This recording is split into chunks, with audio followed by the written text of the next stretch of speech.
আসসালামু আলাইকুম।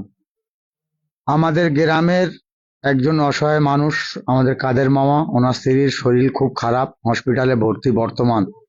উনি আমাদের এই বায়তুল ফান্ডে কিছু সহযোগিতা করার জন্য আবেদন করেছিল। সেই সহযোগিতা করার জন্য আমরা ওনাকে ডেকেছি।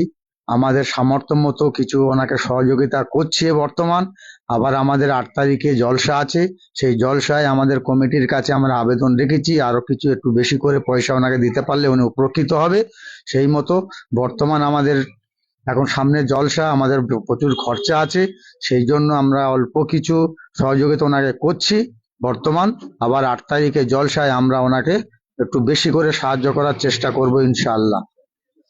এই টাকাটা আমাদের উপদেষ্টা কমিটির মুরব্বী আমাদের আজহার মল্লিক সাহেব, ওনার হাত কইরে টাকাটা দেওয়া হচ্ছে। বর্তমান আমাদের গ্রামের প্রধান, অঞ্চলের প্রধানও আছেন, একজন মেম্বারও আছেন, সাথে সাথে আমাদের ওনার পার্টির মেম্বার, তার সহযোগিতা আছে প্রচুর। তিনিও আমাদের কাছে বলেছিল, সেই মতো তিনি এসে উপস্থিত হতে পারেনি এখন। তাই আমরা এই তাড়াতাড়ি একটু জন্য ওনাকে সম্মাননা করে দিয়ে দিচ্ছি পয়সাটা ইনশাল্লাহ। এবার মামা আর তুমি নিয়ে প্রধানের হাত ধরে।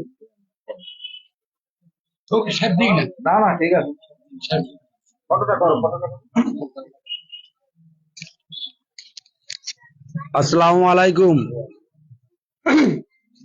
ওকলডাঙ্গা মাঝের পাড়া বাইতুল ফান্ডের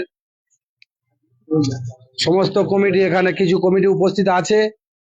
আর এরাদ মীর সাহেব যিনি এসেছেন অসুস্থতার জন্য, তানার হাতে তুলে দিচ্ছে আমাদের গ্রামেরই পঞ্চায়েত প্রধানের বাবা, তিনি নিজে হাতে সেই দানটা তুলে দিচ্ছেন। আমি 100 টাকা দেবো।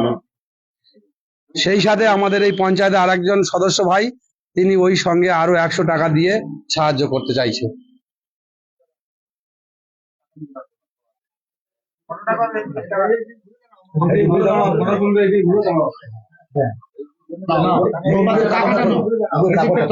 ওই ঠিক আছে, এতে তুমি খুশি তো মামা? চেষ্টা করবো আবার চেষ্টা করে বেশি করে আপনারা দেবো আমরা। চিন্তা আছে গ্রামগুলো